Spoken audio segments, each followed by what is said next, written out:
WAG-12 की मृत्यु के पश्चात आज वकांडा में शांति स्थापित हुए 15 साल हो चुके थे। एक दिन लूप लाइन में खड़े हरिया भाई ने चेन्नई प्रदेश की राजकुमारी वंदना भारत को देखा। सफेद रंग और सेक्सी फिगर को देखकर हरिया भाई पहली नजर में ही उसे अपना दिल दे बैठे। वंदना भारत से सच्ची मोहब्बत हो जाने के कारण अब हरिया भाई का काम में मन नहीं लगता था और वो बस सारे दिन उसे निहारते रहते थे। फिर एक दिन व्हील स्कीडिंग की वजह से वंदना भारत के चक्कों में आग लग जाती है, जिसकी सहायता के लिए चेन्नई सुपर किंग का WAP-7 आगे आता है। लेकिन कपलिंग से पहले ही 120 की रफ्तार से दौड़ता WAG-9 चिल्लाने लगता है, जिसके पश्चात WAG-9 वंदना भारत को अस्पताल लेकर जाता है। हरिया भाई की इस एग्रेशन और इनसिक्योरिटी को देखकर वंदना भारत को भी उससे प्यार हो जाता है, जिसके कुछ दिन पश्चात वैलेंटाइन के पावन अवसर पर दोनों ने शादी कर ली। शादी के 2 महीने पश्चात उन्हें एक बच्चा भी पैदा हुआ, जिसकी शक्ल WAP-7 से क्यों मिलती है आज तक कोई नहीं जान पाया। इधर ट्रैक पर गेड़िए मारने के जुर्म में कोंकण जेल में सजा काट रहे अशोक लेलैंड की ट्रक और JCB को 14 साल हो चुके थे। जेल में JCB को बोबियन में गिट्टी भरने का काम करना पड़ता था, लेकिन एक दिन मौका देखकर उसी बोबियन के लास्ट वैगन पर बैठकर JCB जेल से फरार हो गई। जेल से बाहर निकलते ही उसने डीजल का नशा करने के लिए स्टेट बैंक ऑफ वकांडा का पूरा ATM ही लूट लिया।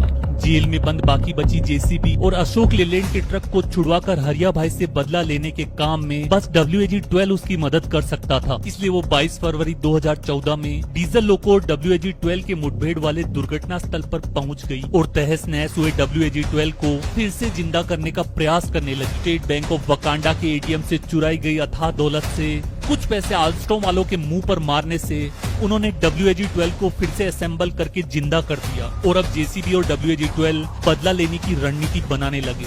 शादी के बाद हरिया भाई रेलवे की माल ढुलाई में इतना व्यस्त हो गए कि वो वंदना भारत को टाइम ही नहीं दे पाते थे, जिससे भाभी जी नाराज रहने लगी। WDG-4 द्वारा माथा फोड़कर समझाने पर हरिया भाई सत्ता का दायित्व WAP-7 को सौंपकर 15 दिन के लिए भाभी जी के साथ गोवा निकल गए। इसी मौके का फायदा उठाकर WAG-12 वकांडा में घुसा और कोंकण की रत्नागिरी जेल से सारी JCB को भगा ले गया। चीयर लीडर्स को अपने पंजों पर नचवाकर पूरी रात JCB समाज ने फुल एंजॉय किया और दूसरे दिन WAP-7 को जान से मारने की प्लानिंग करने लगे। पहले ट्रैक पर बड़े बड़े पत्थर रखकर और पुलिया के नीचे से ट्रैक को तोड़कर WAP-7 को डिरेल करने की योजना बनाई गई, किंतु शायर RPF रेल पे पत्थर ना फेंके, नहीं ये कोई खेल है और ऐसा करते पकड़े जाने पर 4 साल की जेल है। डर से इसे कैंसिल कर दिया गया। अंत में अशोक लेलैंड के डीजल ट्रक को प्रीमियम पेट्रोल का नशा करवाया गया, जिससे उसने पुलिया के ऊपर से कूदकर WAP-7 पर आत्मघाती हमला कर दिया। ठीक उसी समय WAG-12 ने वकांडा में तख्ता पलट करके अपने आप को वकांडा का नया सम्राट घोषित कर दिया। हालांकि WDG-4 ने इसका विरोध किया, किंतु उस पर सेना के टैंक चुराने का आरोप लगाकर उसे यार्ड में नजरबंद कर दिया गया।